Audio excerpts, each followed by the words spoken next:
ഇന്ത്യയുടെ പ്രധാനമന്ത്രി Shri Narendra Modi Austria സന്ദർശനത്തിലാണ്. European രാജ്യമായ ഓസ്ട്രിയയിലേക്ക് 40 വർഷത്തിനിടെ ആദ്യമായിട്ടാണ് ഒരു ഇന്ത്യൻ പ്രധാനമന്ത്രി സന്ദർശനം നടത്തുന്നത്. എനിക്ക് അത്ഭുതം തോന്നുകയാണ്. ഇത്രയും ഒരു പ്രധാനപ്പെട്ട രാജ്യത്തിലേക്ക് ഒരു ഇന്ത്യൻ പ്രധാനമന്ത്രിക്ക് പോകാൻ 40 വർഷം വേണ്ടി വന്നു. ഇത്രയും കാലം നമ്മുടെ പ്രധാനമന്ത്രിമാരൊക്കെ ഇപ്പോൾ എന്തെടുക്കുകയായിരുന്നു എന്ന് തോന്നിപ്പോവാണ്. എന്താണെങ്കിലും ഇന്ത്യയുടെ പ്രധാനമന്ത്രിക്ക് രാജകീയമെന്നൊന്നും പറഞ്ഞാലും പോരാ, അതുക്കും മുകളിൽ സ്വീകരണമാണ് ഓസ്ട്രിയ എന്ന രാജ്യം നൽകുന്നത്. ഈ ഓസ്ട്രിയ എന്ന പേര് കേൾക്കുമ്പോൾ എനിക്ക് പെട്ടെന്ന് ഓർമ്മ വരുന്നത് ഒന്നാം ലോക മഹായുദ്ധമാണ്. ഒന്നാം ലോക മഹായുദ്ധത്തിന് കാരണമായത് തന്നെ ഓസ്ട്രിയയിൽ നടന്ന ചില സംഭവങ്ങളാണ്. എന്തായാലും ഈ ഓസ്ട്രിയ എന്ന് പറയുന്ന രാജ്യവും ഓസ്ട്രേലിയയും തമ്മിൽ നമുക്ക് പലപ്പോഴും മാറിപ്പോകും. ഓസ്ട്രേലിയ എന്ന് പറയുന്നത് ഒരു ഭൂഖണ്ഡമാണ്. ശരിക്കും ഒരു ഭൂഖണ്ഡവും രാജ്യവുമായിട്ടാണ് ഓസ്ട്രേലിയ നിലനിൽക്കുന്നത്. എന്നാൽ ഓസ്ട്രിയ എന്ന് പറയുന്നത് യൂറോപ്പിലെ ഒരു രാജ്യമാണ്. 2 ദിവസത്തെ സന്ദർശനത്തിനായിട്ടാണ് പ്രധാനമന്ത്രി ഓസ്ട്രേലിയയിലേക്ക് എത്തുന്നത്. 1983 ഇന്ദിരാഗാന്ധിയാണ് അവസാനമായിട്ട് ഓസ്ട്രിയ സന്ദർശിക്കുന്നത്. ഓസ്ട്രിയയുടെ ചാൻസലറായിട്ടുള്ള കാൾ നെഹാമറുമായിട്ട് നരേന്ദ്രമോദി സൗഹൃദം പങ്കിടുന്ന വീഡിയോകളൊക്കെ പുറത്തു വന്നിട്ടുണ്ട്. ഒരു പുതിയ വലിയ സൗഹൃദത്തിന് തുടക്കമാകുന്നു എന്ന് തന്നെയാണ് ആ ദൃശ്യങ്ങൾ സൂചിപ്പിക്കുന്നത്. പ്രസിഡന്റ് അലക്സാണ്ടർ വാൻഡർ ബെല്ലുമായിട്ടും നരേന്ദ്രമോദി കൂടിക്കാഴ്ച നടത്തുന്നുണ്ട്. അതോടൊപ്പം തന്നെ പറയേണ്ട മറ്റൊരു കാര്യം, ഈ ഓസ്ട്രിയ എന്ന് പറയുന്നത് യൂറോപ്പിലെ അതിസമ്പന്നമായ രാജ്യങ്ങളിൽ ഒന്നാണ്. ഒന്നാം ലോക മഹായുദ്ധത്തിന് മുമ്പ് ഒരു വലിയ സാമ്രാജ്യ ശക്തിയായിട്ട് അവിടെ ഉണ്ടായിരുന്ന ഒരു വലിയ രാജ്യമായിരുന്നു.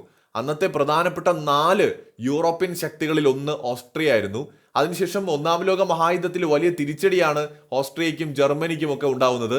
അതേ തുടർന്ന് 2ാം ലോക മഹായുദ്ധത്തിൽ ഒരു ഘട്ടത്തിൽ ഈ ഓസ്ട്രിയ എന്ന് പറയുന്ന രാജ്യം ജർമ്മനിയുമായിട്ട് ലയിക്കുന്നുണ്ട്. അതിനുശേഷം വീണ്ടും 2ാം ലോക മഹായുദ്ധ പരാജയം, ജർമ്മനിയുടെ പരാജയം വീണ്ടും ഈ രാജ്യങ്ങളെ സെപ്പറേറ്റ് ആക്കുന്നൊക്കെ ഉണ്ട്. അങ്ങനെ ഒരുപാട് ചരിത്ര പ്രാധാന്യമുള്ള ഒരു രാജ്യമാണ് ഈ ഓസ്ട്രിയ എന്ന് പറയുന്നത്. എന്തായാലും ആ രാജ്യം ഇന്ന് യൂറോപ്പിലെ ഏറ്റവും സമ്പന്ന രാജ്യങ്ങളിൽ ഒന്നാണ്. ഏതാണ്ട് 60,000 അമേരിക്കൻ ഡോളറാണ് അവിടുത്തെ ഒരു മനുഷ്യന്റെ പ്രതിശീർഷ വരുമാനം എന്ന് പറയുന്നത്. 1 കോടിയിൽ താഴെ മാത്രമേ ജനസംഖ്യയുള്ളൂ. ഏതാണ്ട് 600 ബില്യൺ അമേരിക്കൻ ഡോളറിന് താഴെയാണ് അവരുടെ ടോട്ടൽ GDP. പക്ഷെ നേരത്തെ പറഞ്ഞ പോലെ GDP പെർ ക്യാപിറ്റ എന്ന് പറയുന്നത് 60,000 അമേരിക്കൻ ഡോളർ വരെയാണ്.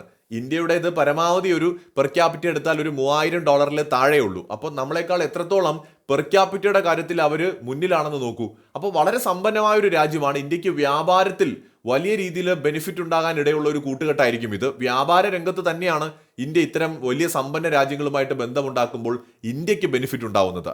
പ്രധാനമന്ത്രിയും ചാൻസലറും ഇന്ത്യയിലെയും ഓസ്ട്രിയയിലെയും വ്യവസായ പ്രമുഖരെയൊക്കെ അഭിസംബോധന ചെയ്യുന്നുണ്ട്. ജനാധിപത്യം, സ്വാതന്ത്ര്യം, നിയമവാഴ്ച തുടങ്ങിയ മൂല്യങ്ങൾ ഇരു രാജ്യങ്ങളും തമ്മിലുള്ള പങ്കാളിത്തം കെട്ടിപ്പടുക്കുന്നതിനുള്ള അടിത്തറയായിട്ടാണ് 2 രാജ്യങ്ങളും നോക്കിക്കാണുന്നത്.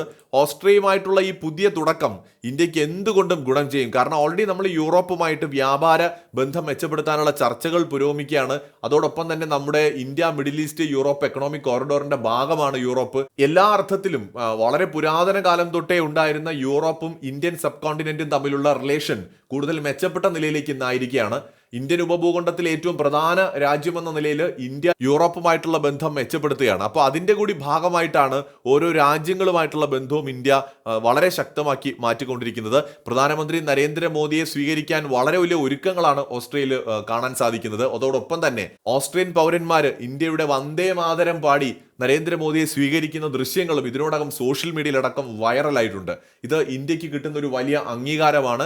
ലോക രാജ്യങ്ങൾ ഒരു പ്രധാന ശക്തിയായി ഇന്ത്യയെ അംഗീകരിക്കുന്നു എന്നതിൻ്റെ ഒരു എവിഡൻസ് ആയിട്ട് നമുക്ക് ഇതിനെയൊക്കെ കാണാം. ഇപ്പോൾ റഷ്യയിൽ നരേന്ദ്രമോദിക്ക് കിട്ടിയ സ്വീകരണമായിക്കോട്ടെ, നേരെ യൂറോപ്പിലോട്ട് എത്തുമ്പോൾ അവിടെ ഓസ്ട്രിയ ഒരുക്കിയിരിക്കുന്ന സ്വീകരണമായിക്കോട്ടെ, അത് ഒരു പവർഫുൾ രാജ്യമായിട്ടുള്ള ഇന്ത്യയുടെ ഒരു ഉയർപ്പിൻ്റെ ഒരു വലിയ സൂചനയായിട്ട് കാണാം. ഇന്ത്യ അത്തരത്തിലേക്ക് ഉയർന്നിരിക്കുന്നു എന്ന് തന്നെയാണ് ഇതെല്ലാം സൂചിപ്പിക്കുന്നത്.